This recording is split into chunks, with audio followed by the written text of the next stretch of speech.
good evening, and welcome to season 3 of Living Out Loud Live. I'm Vicki, middle-aged fairy effing princess, transgender, lesbian, middle-aged, wife, mother, sister, friend, activist, feminist, LGBTQIA plus member, and defender, part of the Orlando Come Out with Pride transgender and non-binary task force, and one of the producers of the show that you're either going to love or hate, depending on which side of the narrow-minded bigot gap you stand on. There. With me, I have my two beyond amazing co-creators, collaborators, partners in crime. In short, my co-hosts, sisters, and closest friends, Jaime and Laura. Jaime, do you want to introduce yourself? Sure. I don't know if it's hard to follow. That was a lot. That was a lot. Wow. I'm Jaime. I'm a high school history teacher, founder of nonprofit organization Moms for Hope and Dads for Hope. I'm a mom to 3 amazing kids, 2 boys, Jaden and Jackson, and 1 sweet girl, Dempsey, who is, holy crap, about to turn 13 next week. And who also just happens to be transgender. My husband, Dennis, and I, along with our kids, have been featured on some high-profile media outlets highlighting our journey with our resilient daughter. We founded our nonprofit to help mobilize and offer support to other parents on a similar journey. And together we seek to comfort and lead with light through this difficult environment. And now we have Laura. Hello, hello, hello, everyone. How are you? I am Laura. I am a wife to 1, and that is to my wonderful husband, John, who I've been married to for 30 years. We are high school sweethearts. We started dating when I was in 10th grade, so we have been on this growth journey together. I am the mother to 2 beautiful daughters. One of my daughters is 27, and the other daughter is 25, Kaylee and Ruth. Ruth just happens to be transgender as well. What do? I try to create safe spaces on social media to allow people to be able to be themselves and engage while learning, and hopefully getting more allies or accomplices to join the fight and help teach people. Because, I guess I consider myself best known for being a prior Karen and flipping myself. I did not start as Jaime did. I started very conservative, and I had a lot of barriers to break through. And I'm hoping to teach other people that they can walk the same path if they'd like to as well. But, that is only because I have my phenomenal sisters that help guide me, lead me, and join me in the journey. So, Vicki, what else you got going on around here? Thank you. So here's the ground rules. We'll deal with the ground rules first. Every week, we invite you to eavesdrop on our virtual Girls' Night Out. Where there is tea to spill or trash to talk, we will do it. Our opinions are just that, our opinions. So if you're easily offended, chances are we're going to offend you. We aren't intended for younger audiences. We are interactive through the online chat. And sometimes we invite friends to join us in the studio. Sometimes, but definitely not all the time. We are chatty sisters with a lot to say. So with that, let's roll our new bumpers. I am here to hear your song, to share the joys and the defeats, 'cause that's what sisters do. That's just who we are. Around the table, we boom.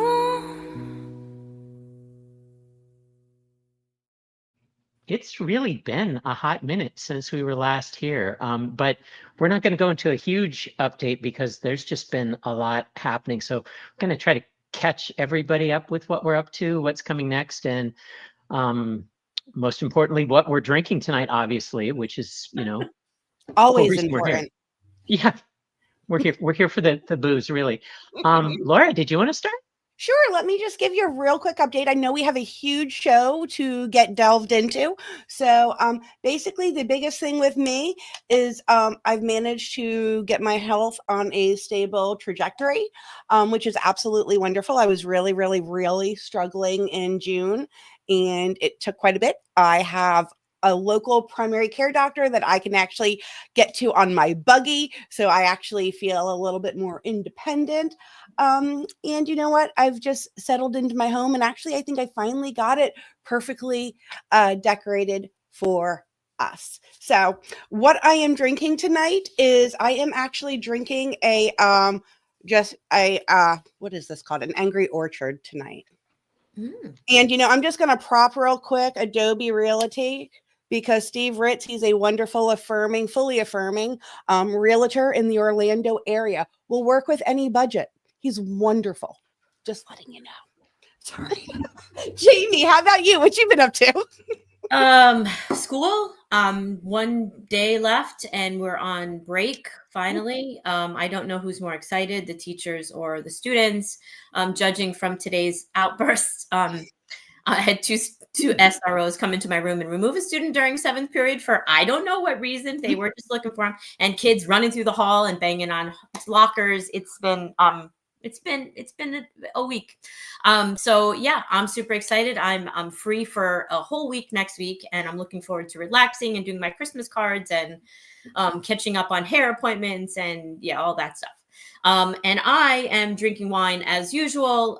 It's pretty full, but I don't know. I probably will run out during the hour we're talking. So how about you, Vicki? Wow, yeah, we've done a lot actually, and we planned to do summer shows, but then we had a transgender family picnic that was largely successful out at the Central Florida Fairgrounds as part of the task force. We did Pride, holy smokes, and we just got through a Transgender Day of Remembrance. And we just announced that on the 7th, we are going to have cookie decorating up at the Annex Center location in Orlando. I'm so excited to be doing that again this year. That makes me so happy. I had so much fun last year. Yeah. What else happened lately? I don't know. There's two things that just keep sticking out, and they keep popping out up into my mind. Yes. Your mind. So we're very round now in our bubbles, our chat bubbles. I had top surgery last week. So and it definitely I didn't end up in the hospital, which is a massive improvement over my last gender affirming surgery. So yeah, everything's healing nicely and going really well, and kind of enjoying bumping into things and lots of ow, but joy. So that's really it. And me, I am also drinking some pumpkin wine. We had pumpkin wine left over from Halloween in a box that went into a pumpkin. So so it's not pumpkin. It's not pumpkin flavored. No, it's Lisa made this amazing. She cut open a plastic pumpkin and made the mouth a spout for the wine. So it was really pretty cool. We were going to actually get a real pumpkin and just put it hollowed out and make it a jack-o'-lantern with a spout. And then that didn't work out for a lot of different reasons. Hello, Mom Ashley Rose. It's good for you. It's good to see you. We're glad you're joining us tonight. Hope you're having a decent, relaxing libation of some variety. Cheers to everybody out in our audience. Yeah. Cheers. And so yeah, and towards the end of season 2, we started getting unique drink recipes coming in. So I think we're going to have a drink tasting and awards for the New Year's party this year. Ooh. So send in the drink recipes on Living Out Loud Live on Facebook, because that will be great fun to do that. So with that, we're going to move into our main topic tonight, and boy, do we have a lot to talk about. So before we would do intros ourselves, we're going to try to have topic intros that help everybody kind of understand where we're coming from, and we'll see if it works. I want to take a moment and acknowledge the feelings that many of us are working through right now. Every election, there's a mix of hope, fear, and uncertainty. For many of us, the results of the latest election are bitterly disappointing and have inspired a certain level of fear as to what might be coming. But being honest about where we are and what we're facing here in Florida, the truth is, for the transgender community, nothing has really changed. Because Florida, sadly, has already cemented itself as one of the most oppressive places for transgender people in this country. Our fight didn't start with this election, and it certainly doesn't end there either. For those of us who have been living here, we know that the attacks on our community are nothing new. We've seen an onslaught of laws aimed not just at limiting our rights, but attempts at erasing our very existence. In recent years, Florida lawmakers have waged an all-out war on transgender people, particularly women. They've passed laws banning gender-affirming care for minors, even threatening parents who support their trans children with criminal charges. They've restricted access to life-saving healthcare for trans adults, making it harder to get hormones, surgeries, and mental health support, utilizing studies they know are biased and funded by small think tanks, rather than supported by the much larger medical community as a whole. They've passed bills banning transgender people from using restrooms that align with their gender identity in public spaces, effectively criminalizing us for simply trying to live our lives. Schools are no longer safe havens for our youth either, as policies now ban any discussion of gender identity in classrooms. Teachers can't acknowledge the existence of trans students without risking their jobs. And let's not forget the proposed bills we're seeing now.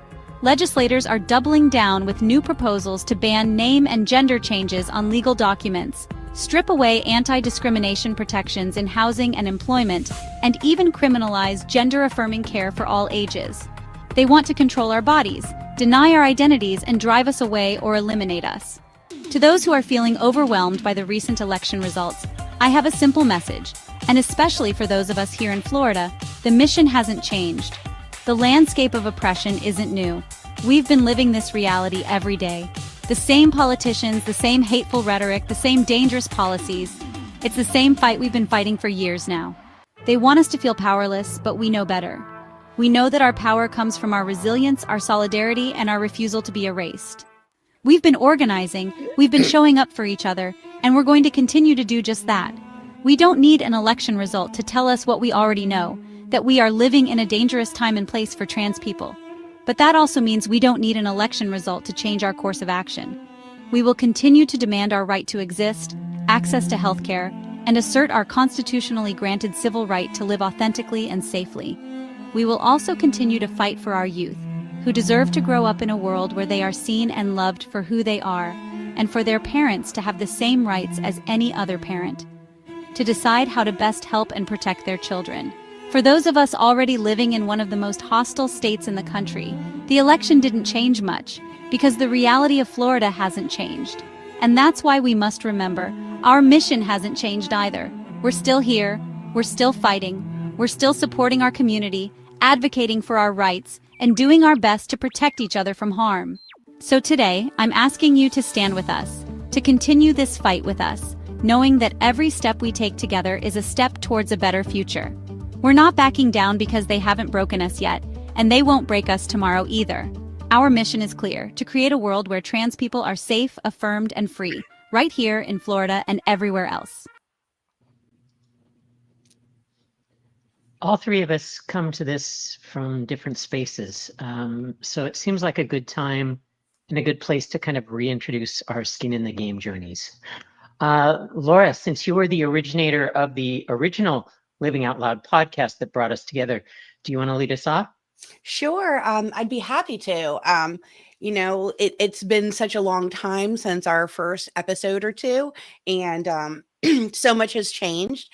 But what hasn't changed is what brought me to this place. And what brought me here is back in 2018, in the spring, my then 18-year-old child came into our bedroom at 10:30 at night, while they were a senior in high school, and told us that they were transgender. Whoa! I literally thought she was coming in to tell me that she had a homework assignment that she didn't do. You know how that is as a teacher, right, Jamie? 10:30 at night. Oh, by the way, I didn't do this. And you know, I wish I had said to her at that time, don't worry about anything. We absolutely love you. I didn't say anything horrible. I said, you're going to have to give me and your dad a while to figure this out. You still have to be a productive member of society and you still have to graduate high school. Then I went on a learning journey, which started the deconstruction journey. Being raised in a very conservative household, I was raised very Republican and I had very Republican ideologies. And as I joined a group on Facebook, which was Serendipity Doodah, which is home of the Mama Bears, I met wonderful people like Jaime who were so open in welcoming about their journey. Because the thing that I think worried me the most about my daughter being transgender wasn't whether or not I was going to be able to love her, because that was never a problem for me. I wish I'd told her that at the beginning, but I was worried that other people wouldn't love her. And that was the biggest fear that I had, honestly.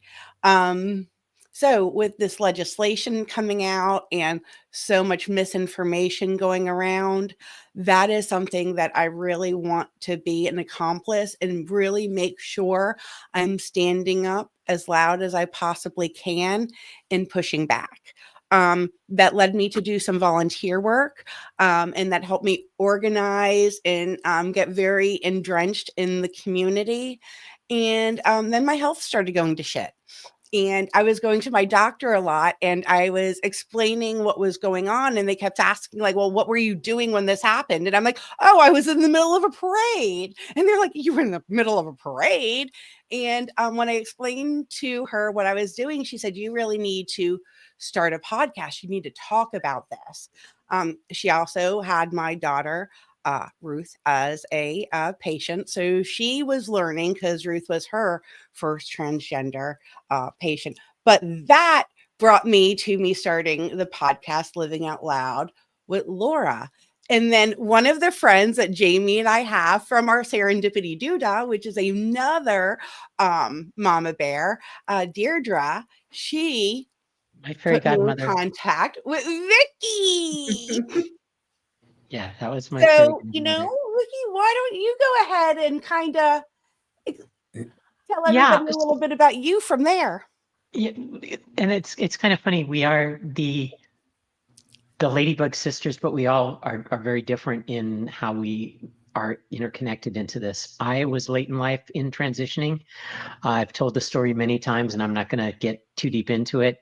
I didn't start transitioning till I was 53 years old, which is giving a lot away.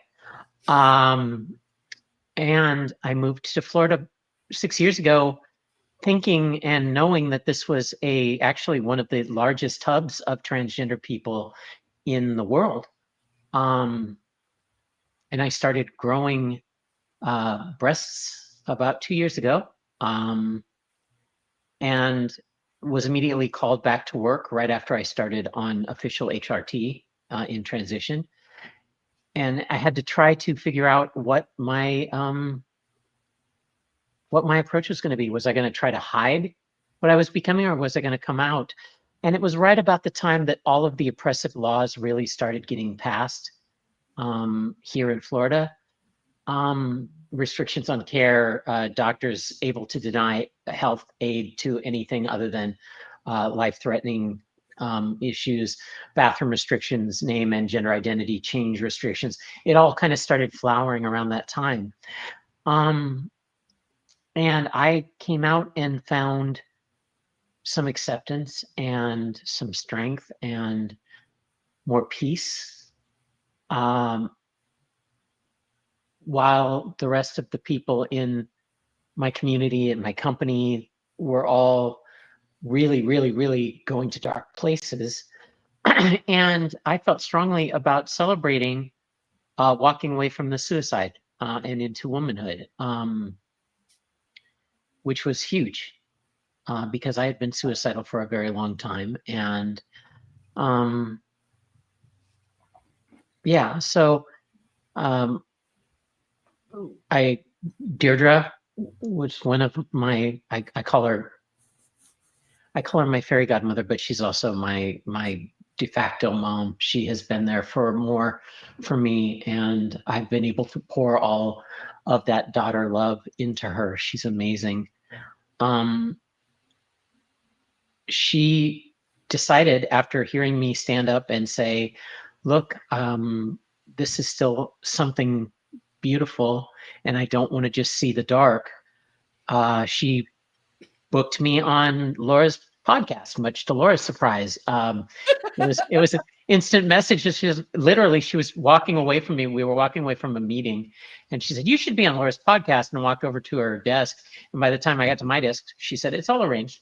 You'll be on Laura's podcast. And I'd say to this day, Laura was just as surprised as I was that I was going to be on the podcast. But then after that, Laura and I were really fast friends and forever We friends. actually got to meet before the podcast. We did. The night before we were supposed to do the podcast, we met. And it was my first time in a little black dress and You 4-inch rocked heels. And it was amazing to be out and being myself. And I really just kept moving forward, celebrating what I could, despite all of the negative that was happening. But when Laura started getting sick again and not able to do the podcast all the time, I suggested we could just do the live stream once a week that I could produce, and she could be involved. She could be just her, icon if it needed to be, or she could be on, and I would produce as much as I could. And on episode 3, Laura invited somebody that she knew, and she was just going to be a guest. We had such a good time that she got roped into being a co-host. Yeah, she kind of got told too, I assume. She got voluntold she was going to be the co-host. So Jamie, everything was just right when you joined the podcast. Really, the three of us have something when it comes to dealing with these issues that is very unique, and we knew that, and people have responded to that to the point where our replays are amazing, numbers wise. So let's hear about your journey. So, I mean, yeah, I agree. I think we come from 3 very different places and journeys, and bring very varied perspective on all sorts of topics relating to the trans healthcare, trans community. Like Laura, I have, my daughter is trans, but was much younger. Technically vocally said I'm trans, or didn't even say that, didn't have that in the vocabulary, around 5, but has always kind of just been Dempsey, just always been Dempsey. And, so it was a little different in that we didn't have to catch up to her per se. We had to do all the research and all the education first for ourselves to try to combat what we knew was coming with the schools and the bullies and all that stuff. And, I've been really blessed that I have an incredible partner in this who, steps up as a dad in general, but like really has stepped up in this arena where a lot of dads aren't. And so, yeah, I mean, Dempsey's now 13. She socially transitioned at about 6, I would say. And all of her name, her gender marker, all that stuff has been changed since she was 7. So this is not new for us. I mean, she's been living her authentic self for longer than she was not at this point, and she's only 13. So, and I think what's important to note is that I think because I have a different perspective, because she was younger, it's a different journey when your kid comes out much older, or even in their teen years. Yeah, it's a different path. It's kind of unlearning. It's I think a bit more challenging even with things like pronouns, because you have these cemented memories. Whereas with Dempsey, really, we didn't do he, him only for like 2 or 3 years. So it's a different journey, but it is obviously it's one and of the same. But for me, I just realized that I know that we have a lot of privilege because I have, an incredibly supportive spouse, which so many women don't have. And, to use my privilege in that, I would help other parents who are struggling in the state of Florida and beyond, with the environment that's here, and not even just the environment, just learning that it's okay. I think fear fuels a lot of parents to deny their kids. And I just want to help. I mean, there's so many kids that are not affirmed by their families. I see it every day at school, and it's sad.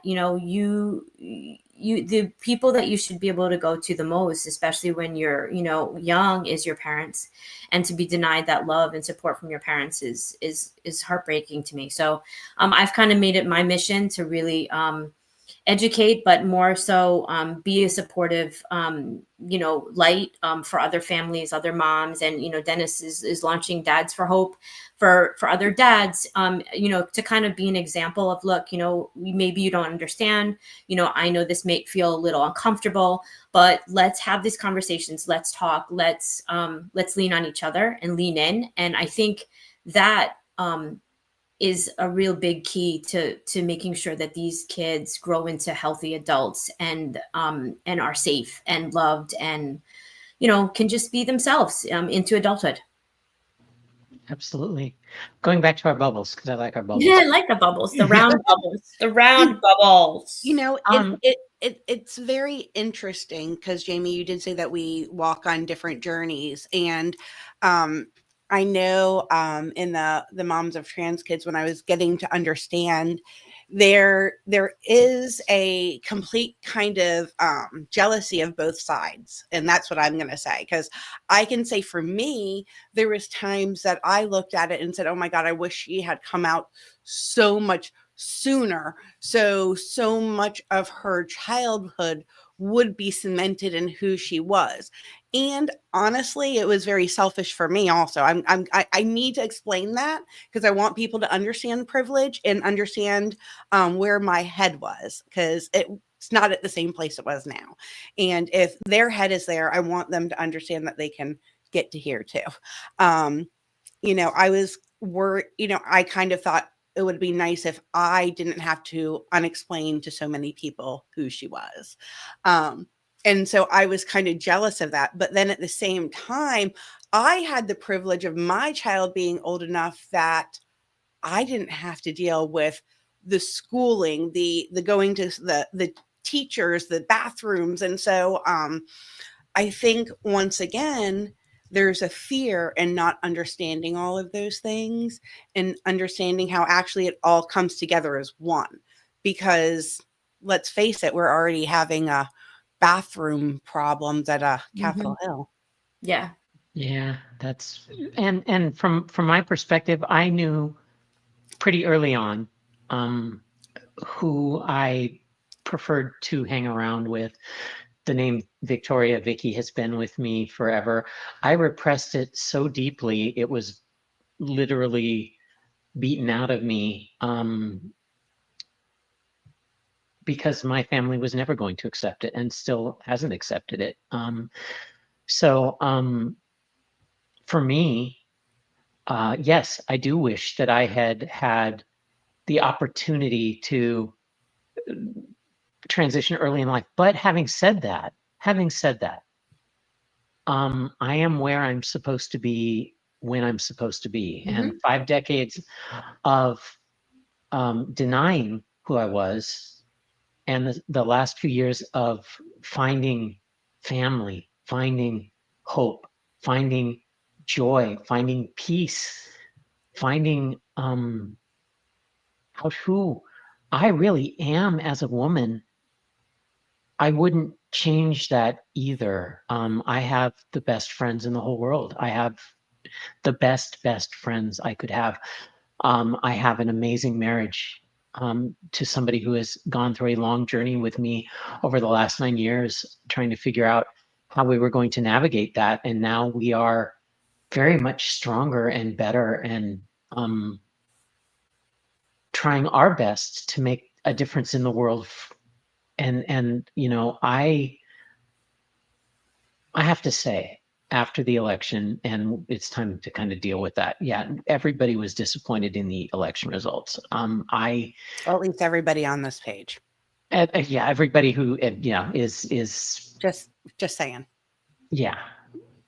Some of us And had yes, family that celebrated it. and yes, there are some people that I will no longer associate with because they decided to support that. That to me was a vote for me being in a concentration camp, in a gas shower, in an extermination attempt, which is what's going on. You know, we talk about the bathroom bans. That Nancy Mace bitch, fuck that bitch. Sorry, I know I'm supposed to not curse, but saying that the first transgender representative is not her equal. Wait a minute. We are all created equal. That's the foundation of our country. And to say that somebody is not their equal is evil, manipulative, just wrong. But on her every level. response to it is stunningly amazing. Nothing short of what I would expect from her. Yeah. You know, her answer was like, you know, I'm not here to argue bathrooms. I'm here to actually solve real problems. And so, you know, for Yeah. me, I think, you know, unfortunately, this is not the first time she's seen this and heard this.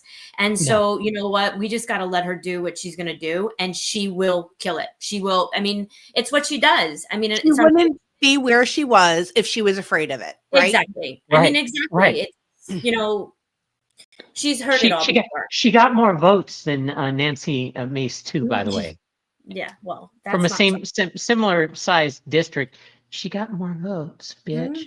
Anyways, but yeah, the fact that she is accepting the limitations that they are placing on her, and I'm gonna say it. I'm gonna say the silent part out loud. There were several people calling for federal level bans for transgender access to bathrooms on all federal lands, properties, etc. That would have been all of the parks, all of the buildings, all of the instead she'll go pee with the other senators, the male senators, Gender because neutral bathroom. Okay. she wanted to diffuse the situation, which is, I think, very heroic, honestly, because they would have very easily taken this up as something that could have been much larger if she had fought against it. And rather than doing that, she said, nope, I'm just going to accept what the limitations are and do my job for the people of Delaware, which, like we've said, is truly amazing. I agree. I also think that, you know, they're digging themselves into a hole with this. Oh, well, we want to make it a federal level ban on all federal land. Okay. Who's policing that? Because we cannot even our police are out of control dealing with regular shit. So how Wait, can you just imagine allowing our police to yank down women's pants just to take their part? No. Can you imagine this? Oh, I'm not sure. Let me check. Come on now. I just think it's ridiculous. It was the same. I felt the same way, and it ended the same way in the school level, because again, they made this thing in Florida, and it was okay. You have to use the bathroom, your biologic sex or whatever. And all of us, they leave it to none of the administration want to talk about it. So they just ignored it. And then they leave it to the teacher, and the teachers are like, I am not doing this. I am not policing this. I already am doing a million things. It didn't matter whether they agreed or didn't. I'm not adding bathroom attendant to my list of no. You're going to not make every female drop trowel, because let's face it, it's not about masculine, transgender, masculine. No, it's all about nobody's transgender checking women. the little boys' pants. Let's just be honest here. And I was actually reading something that was pretty brilliant. I hadn't thought about it. We have gender neutral bathrooms in our house. We have gender neutral bathrooms in the airplane. No one is going, oh, I don't want to use that bathroom because a man used it. Are you kidding me? Like, this is so stupid. It's just dumb. And it's just a way to divide and to vilify trans people. It's the same rhetoric they use all the time. And, you know, I thought she handled it beautifully. I did too. And I will say this truly, after 5 decades of using the men's room, I didn't want to use the men's room anymore for just sanitary reasons. I don't blame you. Right. You know, Vicki, you said something earlier about the fear that you had with this election. And I think that's something that clearly seems to be very hard to articulate to people, because I woke up the day of the election, and honest to God, Jamie's words had to ring through my head, and I had to keep repeating Jamie's words in my head so many times. We've been through this, we can live through this. I've been through this, I could live. I mean, literally, Jamie, I had you going on a loop in my head, but I woke up and thought, oh my God, what did we just do? What did we just do? And Well, and that's very frustrating. What I find very difficult is I have people in my family, once again, that we're celebrating the person that won. And with everything that I do, with how open I am about my love and support for the trans community and equality in general, I just noticed my cousin's watching. Hello. That surprised me. Sorry. Welcome. It was hard that how you said you saw that. That's what I saw from my roof. And I clearly cannot articulate how scared I am for the people that I love. And that's something I don't know how I'm supposed to do it. 2 years ago when I came out, the first thing I attended was right in the middle of all of these initial bills being passed in Florida, right after Dick Santis won another term, and all of the start of the trans woke, Lauren woke began. There was a town hall called where I kept asking this one question: when are we going to develop a platform to start countering the propaganda that is being leveled against us? And sure as shit, CNN showed the statistics today. $240 million in advertising against transgender people from the Trump campaign, and it swayed the undecided voters.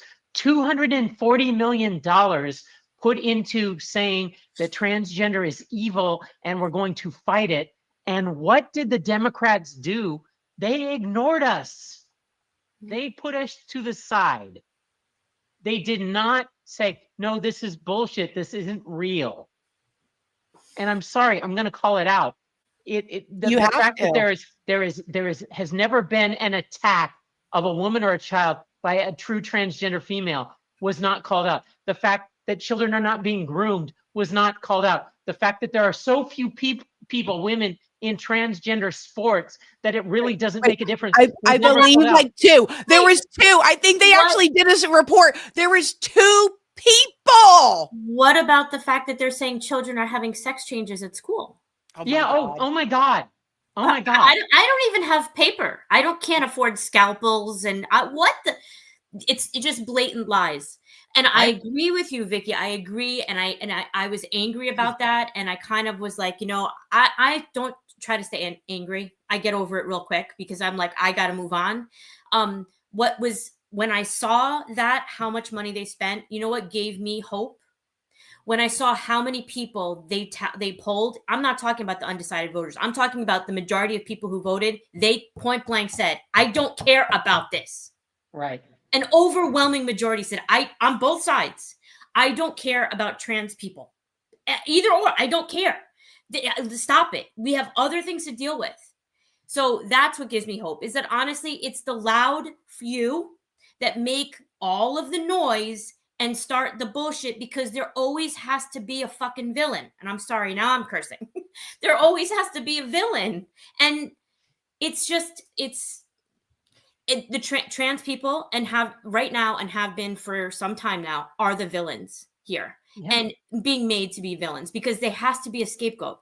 And that's the truth of it. And that's why I think it is so important that the three of us are able to come together and share our lives and our stories, because I believe that we have to give a human connection to this fantasy that people have been sold. Yep. Because the funniest thing that I hear, and Jamie, for the love of God, I can only imagine what you think. Like the amount of people that say, oh, that's what you wanted. You wanted a daughter. No.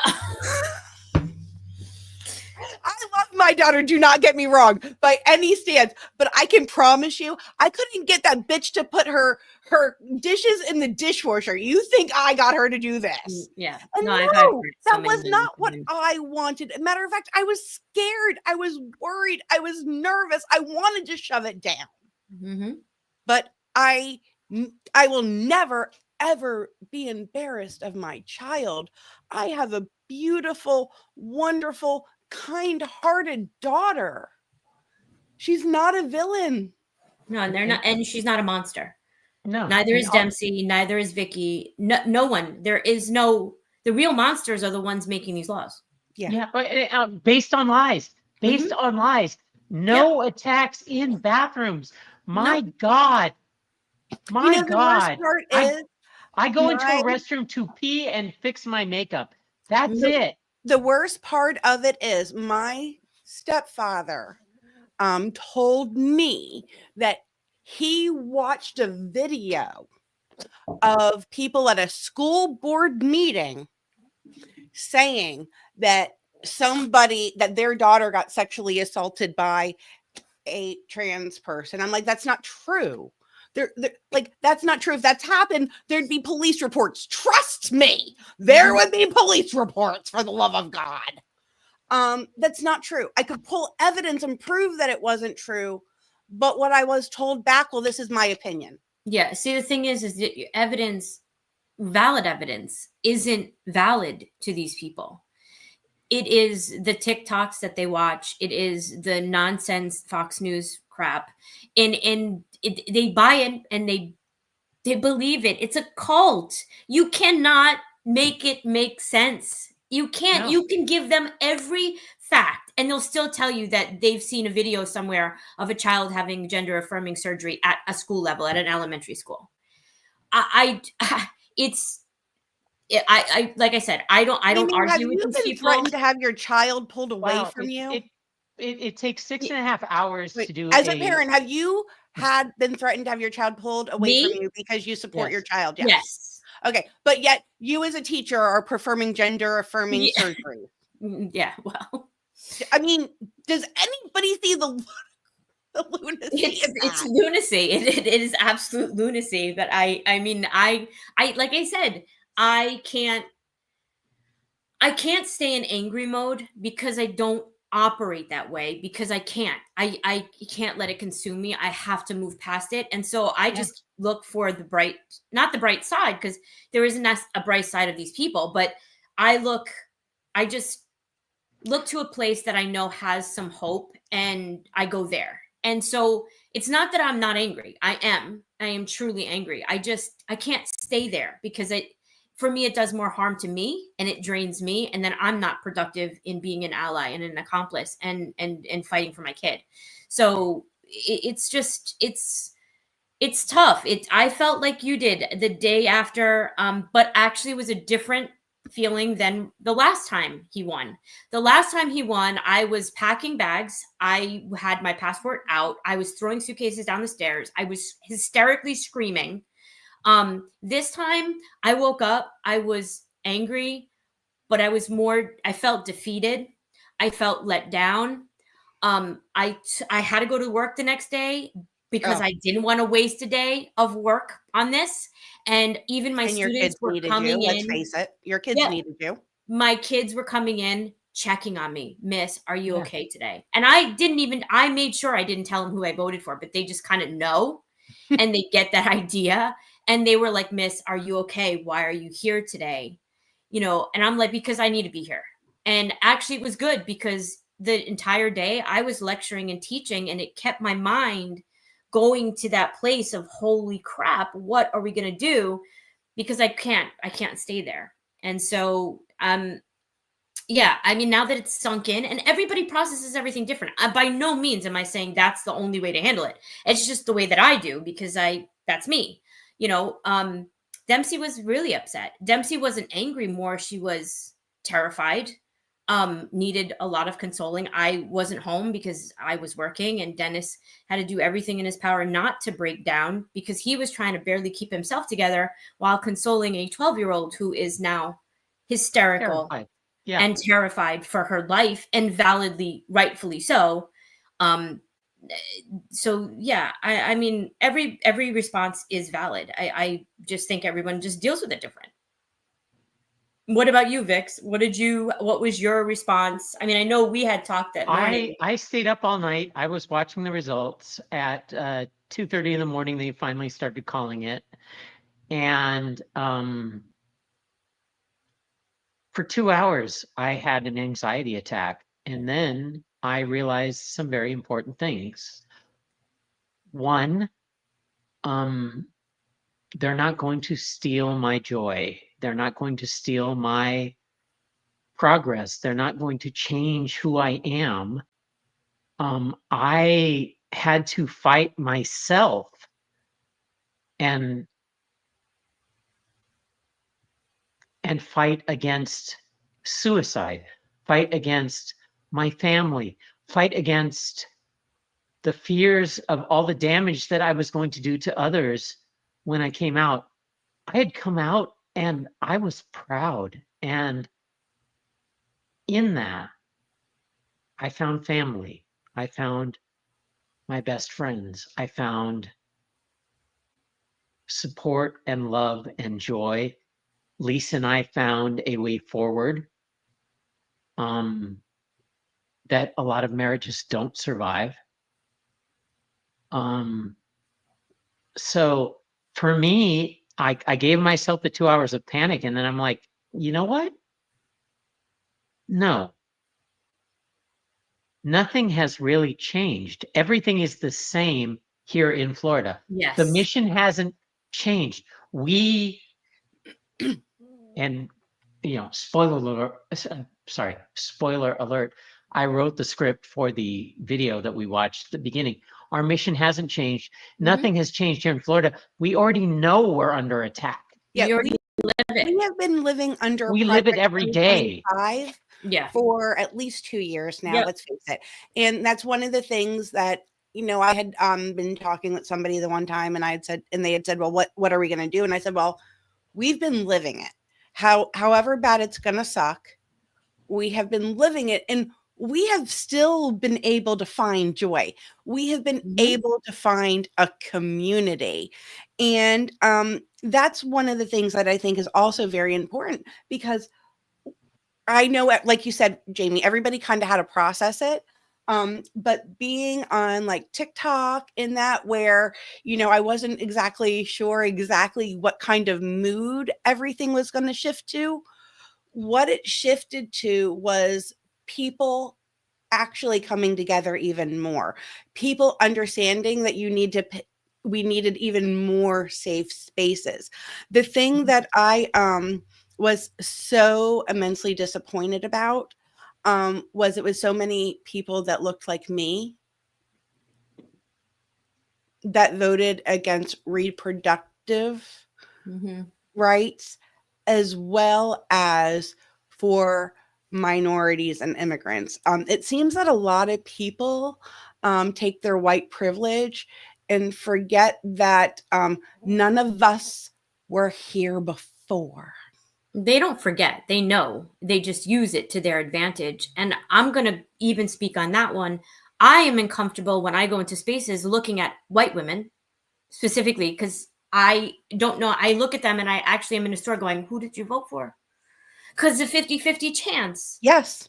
And it kills me, because that's what my head does every time I'm in a room. And I'm like, oh my God. And I'm like, that's so bad. I'm like judging people, but I can't help it, because it's like I'm not surprised. It went like that the last election.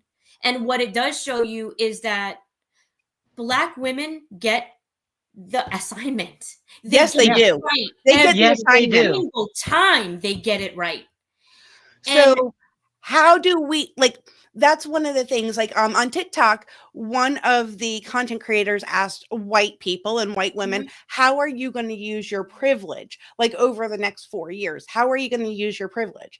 And one of the things that's very important is that I don't know what I don't know. So I need to interact with content creators that are Black and brown to learn, but I need them to educate also. I understand the hurt that they feel right now because I saw that percentage too, and it felt like a slap in the face to me.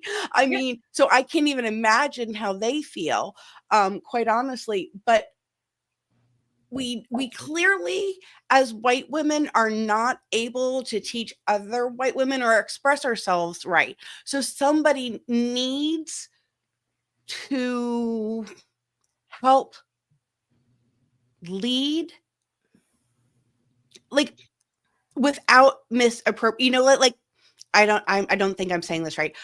You know how you say sometimes like, certain people need to speak up. I need to know when it's okay to speak up and when I need to sit down. And if you look at our Black Lives Matter That's what I'm episode that trying we to did say. last year, you will see we knew when to stand down and listen. And, we're going to do more of that. We honestly, I'm just going to move in because it's time. So every week now we're going to have a final word. And this week I kind of stole it because I'm the show producer, so I got to do that, which is kind of nice. I'd like to address two very different groups directly. Those who dislike me and those in my community. So those who dislike me or even those who just object to who I am, and don't worry, I'm not seeking your approval tonight. Your lack of understanding, prejudices, misguided beliefs, anger, and evil, you can deal with whatever angry god or more likely demon you are pretending to listen to tonight on your own. No, you do you, but I'm going to do me. Not from a closet, not hidden away, not trembling in fear or anxiety. If you think you won, you haven't. If you think you're going to drive me underground, you won't. The title of this stream is Living Out Loud Live. That's our mantra. It's not just our logo. It's a promise that I'm going to be here. Show after show, week after week, calling out all of the lies, celebrating all of the joys, moving the dial forward while you fail over and over to move it back. So pray your empty prayers and celebrate your self-aggrandizing, hypocritical, false beliefs while you can.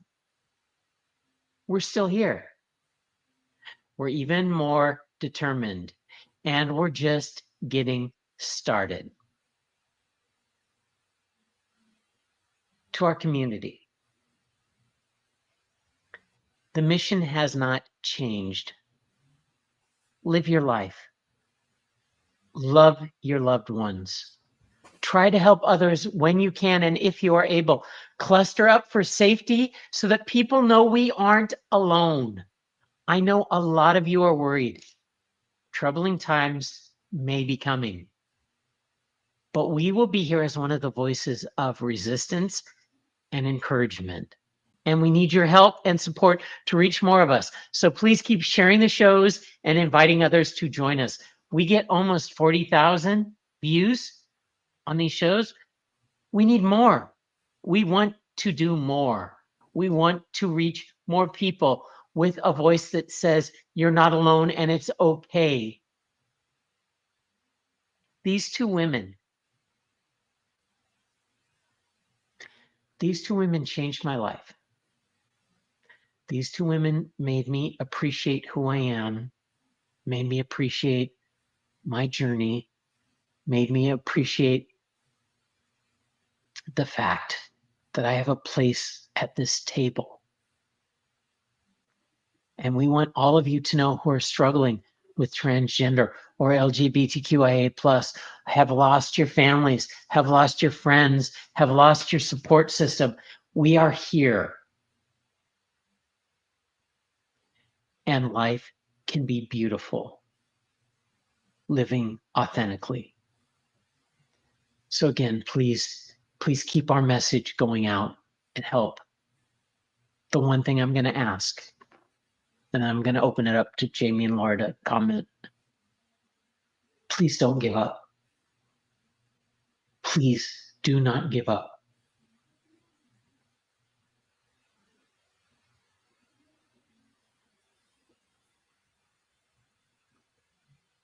You're looking at my best friends in the world right now, the three of us.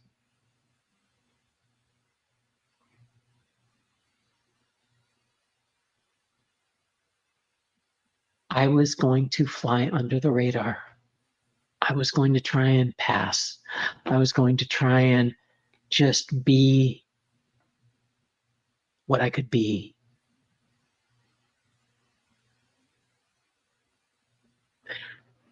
I've been thrown up against walls. I've been called nasty names.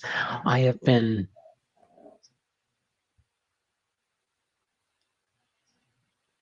treated as less than equal.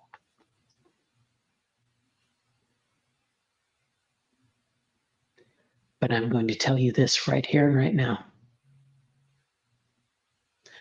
I wouldn't change who I am. I wouldn't change my journey. I wouldn't change the people that I call my family. Because my life is beautiful. And if it ends tomorrow,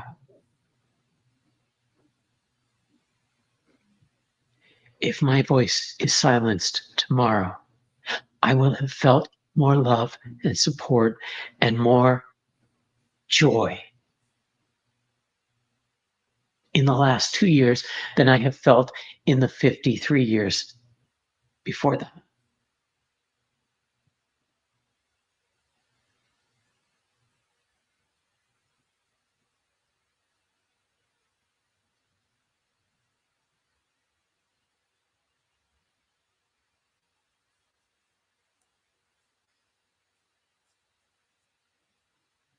We'd like to thank you all for joining us. Please join us next week.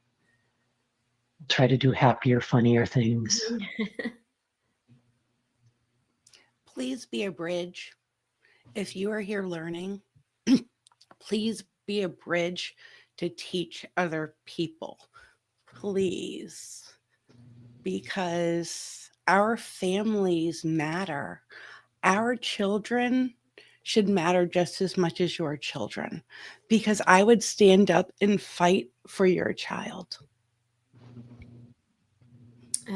For me, I just want to put it out there to our entire community. We're here. We're not going anywhere. Stay strong. Stay positive. We'll do it together. And we love you.